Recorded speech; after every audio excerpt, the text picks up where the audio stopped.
A lot of people are talking about marriages today. Is marriage a failed institution or is it a good institution?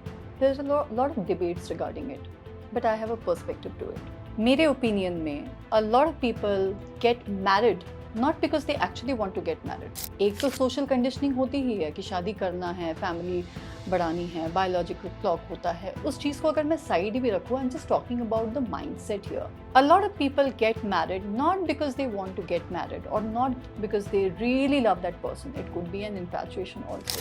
But there are certain components जो उनको वो kick देता है. Those components are pre-wedding shoot, pre-wedding rituals, mehndi, गाना, शाना, संगीत. You know that hallucination or that thing of everything is very glittery and shimmery and all that thing.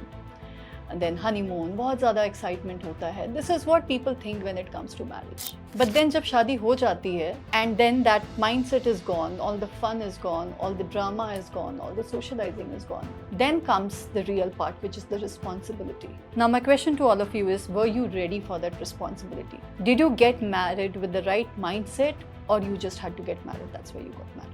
Because जब वो mindset चला जाता है, जब वो fun चला जाता है, वही घर toxic बन जाता है. Now people might ask कि आजकल क्यों होता है ये? Why not in earlier generations? ये earlier generations में भी था. अब people are talking about it. Earlier people were not talking about it because women were so dependent on men and people were not having that broad mindset.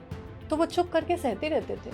But then now times have changed. So my question to you is, why do you want to get married? You want to get married because you have this mindset कि कोई आके मुझे complete करेगा. Then you're going with the wrong mindset. But if you feel that I am whole, I am complete, I have everything within me and I love myself, and then I want to get married because somebody else will come and be a companion to my life and not fix me, then it is going to be a fabulous start for your new journey. Think about it.